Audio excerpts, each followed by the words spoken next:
Hello students, आज के इस वीडियो लेक्चर में हम यूनिट 1 के कुछ टॉपिक्स डिस्कस कर रहे हैं। तो जो हमारी बुक है एलिमेंट्स ऑफ मॉडर्न फिज़िक्स, इसकी फर्स्ट यूनिट्स के कुछ टॉपिक्स जो पेंडिंग है वो मैं आपको आज इस वीडियो लेक्चर में करवा रही हूँ। Topic number 1.12 pair production and annihilation. देखिए, पेयर प्रोडक्शन नाम से पता चल रहा है कि पेयर्स का प्रोड्यूस होना। अब इसमें क्या होता है, जब भी कोई गामा रे फोटोन, कोई मीन्स हाई एनर्जी फोटोन, जैसे गामा रेज की एनर्जी हाई होती है, वो किसी मेटल से स्ट्राइक करेगा तो वो उस मेटल के न्यूक्लियस के साथ इंटरेक्ट करेगा। तो वहाँ से जब वो फोटोन उसके साथ स्ट्राइक करता है मेटल के साथ, तो वहाँ से दो पार्टिकल्स प्रोड्यूस होते हैं, एक होता है इलेक्ट्रॉन, एक होता है पॉजिट्रॉन। तो इस प्रोसेस को कहा जाता है पेयर प्रोडक्शन। मीन्स जैसे कोई गामा रे फोटोन इंसिडेंट हुआ न्यूक्लियस पे, किस चीज़ का भी ये न्यूक्लियस है, किसी हैवी मेटल का न्यूक्लियस। तो यहाँ से दो जो पार्टिकल्स हैं उनकी प्रोडक्शन हुई है। एक तो हमारे पास है इलेक्ट्रॉन और दूसरा जो अदर डायरेक्शन में जाएगा वो है पॉजिट्रॉन। ठीक है, ये इंसिडेंट फोटोन, ये न्यूक्लियस जिसके साथ इंटरेक्शन है। ओके, तो अब देखिए, जो इलेक्ट्रॉन है, इलेक्ट्रॉन और पॉजिट्रॉन, ये आपस में एंटी पार्टिकल्स हैं। मतलब पॉजिट्रॉन कुछ और नहीं है, ये इलेक्ट्रॉन का ही एंटी पार्टिकल है और इसका मास जो है वो इलेक्ट्रॉन के इक्वली होता है, 9.1 इंटू 10⁻³ किलोग्राम। चार्ज भी सेम होता है, 1.6 into 10⁻⁻19 coulomb. But charge electron पे तो नेगेटिव होता है, बट जो पॉजिट्रॉन है इस पे चार्ज पॉजिटिव होता है। Magnitude will remain the same. अब इलेक्ट्रॉन है जो, उसकी रेस्ट मास एनर्जी हमें पता है वो होती है 0.511 मेगा इलेक्ट्रॉन वोल्ट, और रेस्ट मास एनर्जी पॉजिट्रॉन की भी इतनी है क्योंकि ये इलेक्ट्रॉन का ही तो एंटी पार्टिकल है। अब दोनों की रेस्ट मास एनर्जी का अगर सम करते हैं अपन, तो वो हो जाएगी हमारे पास 1.02, जब ऐड करेंगे 1.02 मेगा इलेक्ट्रॉन वोल्ट। इसका मतलब क्या हुआ कि जो फोटोन इंसिडेंट हो रहा है उसकी जो एनर्जी होएगी ना, वो इस एनर्जी के इक्वल या इससे ज़्यादा होएगी, क्योंकि इससे कम है अगर उस फोटोन की एनर्जी, तो कम एनर्जी पे तो वो उनको एमिट ही नहीं कर पाएगा। मतलब कम से कम इतनी तो एनर्जी चाहिए ना उस फोटोन की, इसीलिए इस प्रोसेस में गामा रेज का यूज़ किया जाता है। मतलब जो गामा रेज है उनकी एनर्जी ही इससे ज़्यादा होती है, इतनी या इससे ज़्यादा हो सकती है, इसलिए हम गामा रेज की या गामा फोटोन्स की इस प्रोसेस में बात करते हैं। एक्स रेज वगैरह के लिए ये प्रोसेस पॉसिबल नहीं है। तो ये था हमारा पेयर प्रोडक्शन। जो पेयर एनिहिलेशन है उसमें इसी का रिवर्स हो जाता है। जब कोई इलेक्ट्रॉन किसी पॉजिट्रॉन के साथ इंटरेक्ट करता है तो वहाँ से दो फोटॉन्स प्रोड्यूस होते हैं। मतलब इसी का एक टाइप से रिवर्स, पर एक नहीं होता, दो फोटॉन्स की प्रोडक्शन होती है। इसका जब रिवर्स किया जाता है इस प्रोसेस का, उसे बोलते हैं पेयर एनिहिलेशन। ठीक है, अब अगर हम इसी प्रोसेस की बात करें तो इंसिडेंट फोटोन की एनर्जी तो h न्यू से दिखा सकते हैं, लेकिन जो इलेक्ट्रॉन और पॉजिट्रॉन मूव कर रहे हैं इनकी रेस्ट मास एनर्जी तो होगी नो डाउट। जैसे जो रेस्ट मास एनर्जी है वो तो m0c² ही इलेक्ट्रॉन की है और m0c² ही पॉजिट्रॉन की है। बट वो मोशन में है ना, मूव किए हैं, बाहर आए हैं, तो कुछ ना कुछ काइनेटिक एनर्जी भी ज़रूर होगी उनकी। इसलिए इलेक्ट्रॉन की काइनेटिक एनर्जी को हम दिखा सकते हैं E k नेगेटिव और पॉजिट्रॉन की एनर्जी को दिखा सकते हैं E k पॉजिटिव। ठीक है, तो इस टाइप से हम इनकी एनर्जीज को शो कर सकते हैं। अब जो एनिहिलेशन प्रोसेस है उसमें क्या होता है, पॉजिट्रॉन जो है वो कंबाइन होता है इलेक्ट्रॉन के साथ, इलेक्ट्रॉन पॉजिट्रॉन आपस में इंटरेक्ट करते हैं, वहाँ से दो गामा फोटॉन्स प्रोड्यूस होते हैं। तो इस प्रोसेस को कहा जाता है पेयर एनिहिलेशन।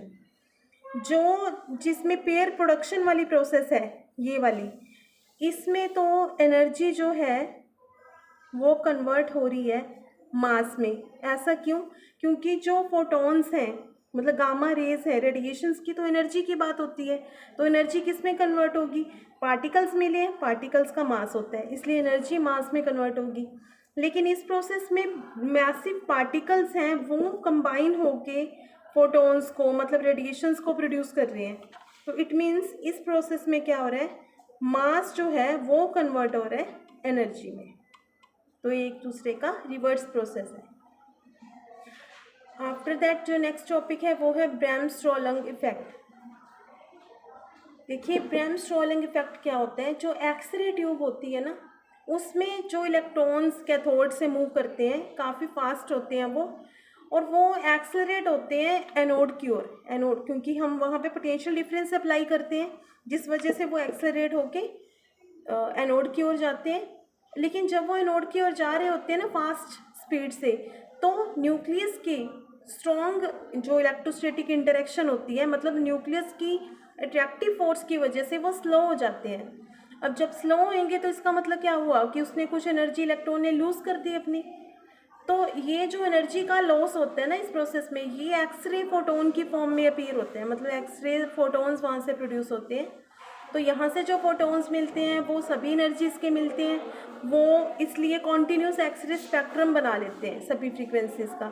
तो जो ये प्रोसेस है ना कि जिसमें इलेक्ट्रॉन्स फास्ट इलेक्ट्रॉन्स का स्लो होना, तो वहाँ से एक्सरेज का प्रोड्यूस होना, इस प्रोसेस को ही कहा जाता है ब्रैम-स्ट्रोलंग।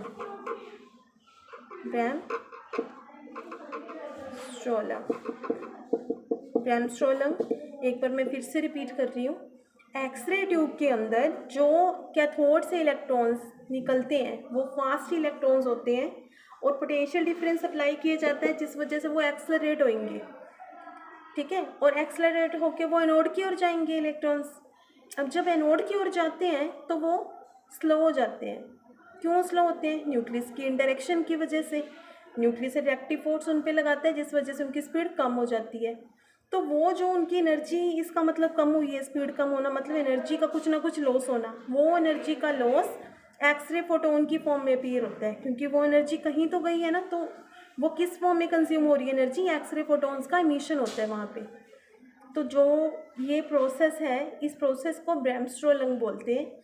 और जो फोटॉन्स प्रोड्यूस होते हैं वो यहाँ पे सभी एनर्जीज के प्रोड्यूस होते हैं, मतलब कि ऐसा पर्टिकुलर एनर्जी नहीं है, डिस्क्रीट नहीं है, सभी एनर्जीज के फोटॉन्स प्रोड्यूस होते हैं। इसलिए यहाँ पे कॉन्टीन्यूस एक्सरे स्पेक्ट्रम मिलता है, डिस्क्रीट नहीं मिलता, जिसमें सभी फ्रीक्वेंसीज के फोटॉन्स मिलेंगे हमें। तो इसे कहते हैं हम ब्रैम-स्ट्रोलंग। फिर आपके पास जो कंसेप्चुअल क्वेश्चन आ सकते हैं एग्जाम में एक, कि सॉफ्ट एक्सरेज और हार्ड एक्सरेज में क्या डिफरेंस है, या क्या होती हैं सॉफ्ट एक्सरेज या हार्ड एक्सरेज। तो देखिए जो एक्सरेज होती हैं, और यहाँ से एक क्वेश्चन और बन सकता है कि पेनिट्रेटिंग पावर एक्सरेज की किन फैक्टर्स पे डिपेंड करती है। पहले तो मैं आपको बताती हूँ पेनिट्रेटिंग पावर किन पे डिपेंड करती है। पेनिट्रेटिंग पावर का मतलब है किसी चीज़ को पेनिट्रेट करके उसमें से पास होना। तो जो एक्सरेज की पेनिट्रेटिंग पावर है, ये एक तो डिपेंड करती है एनोड का जो मटेरियल होता है उसका एटॉमिक वेट कितने है, ठीक है, एक तो उस पर डिपेंड करेगी एटॉमिक वेट पे एनोड के मटेरियल के। दूसरी बात, जो पोटेंशियल डिफरेंस कैथोड और एनोड में अप्लाई किया जाता है ना, जो हमने अभी ऊपर ब्रैम-स्ट्रोलंग वाले टॉपिक में बात की थी कि पोटेंशियल डिफरेंस अप्लाई किया जाता है, तो वो कैथोड और एनोड में कितना पोटेंशियल डिफरेंस अप्लाई किया गया उस पर भी डिपेंड करती है।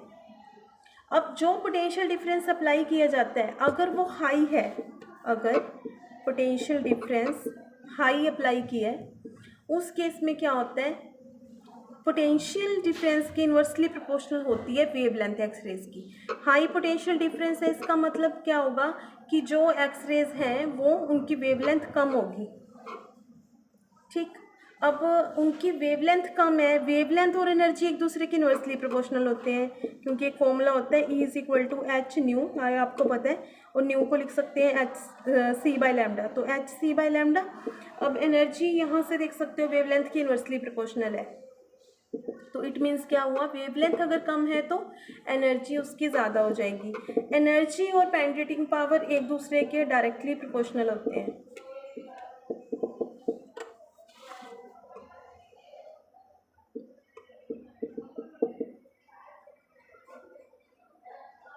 ठीक है, तो इसका मतलब जितनी एनर्जी ज़्यादा उतनी ही पेनिट्रेटिंग पावर ज़्यादा, ठीक। तो जो एक्सरेज जिनकी पेनिट्रेटिंग पावर हाई होती है उन्हें बोला जाता है हार्ड एक्सरेज, हार्ड एक्सरेज, और जिनकी पेनिट्रेटिंग पावर लो होती है वो होती हैं सॉफ्ट एक्सरेज। ये डिफरेंस है, आपको ध्यान रखना है। हार्ड एक्सरेज जिनकी पेनिट्रेटिंग पावर हाई है, सॉफ्ट एक्सरेज जिनकी पेनिट्रेटिंग पावर कम है। अब पेनिट्रेटिंग पावर किससे पता चलेगी? पोटेंशियल डिफरेंस पे अब एक तो डिपेंड करती है एटॉमिक वेट पे एनोड के मटेरियल के। तो पोटेंशियल डिफरेंस जितना ज़्यादा कैथोड एनोड में अप्लाई करेंगे उतना कम, क्योंकि वेवलेंथ और पोटेंशियल डिफरेंस इन्वर्सली प्रोपोर्शनल होते हैं ये एक्सरेज के लिए। तो जितना ज़्यादा पोटेंशियल डिफरेंस अप्लाई करेंगे उतनी वेवलेंथ कम हो जाएगी एक्सरेज की, और एनर्जी और लैम्डा ये भी इन्वर्सली प्रोपोर्शनल है। वेवलेंथ कम होना मतलब एनर्जी का ज़्यादा होना। एनर्जी और पेनिट्रेटिंग पावर डायरेक्टली प्रोपोर्शनल है, एनर्जी ज़्यादा मतलब पेनिट्रेटिंग पावर ज़्यादा। इसका मतलब क्या हुआ? अगर कम पोटेंशियल डिफरेंस अप्लाई किया जाता है एनोड और कैथोड के बीच, वहाँ से हमारे पास जो एक्सरेज प्रोड्यूस होंगी वो हमारे पास होंगी सॉफ्ट एक्सरेज। अगर पोटेंशियल डिफरेंस हाई अप्लाई किया जाता है तो वहाँ से हार्ड एक्सरेज प्रोड्यूस होती है। नेक्स्ट जो टॉपिक है वो नेक्स्ट वीडियो लेक्चर में डिस्कस करेंगे। Thank you.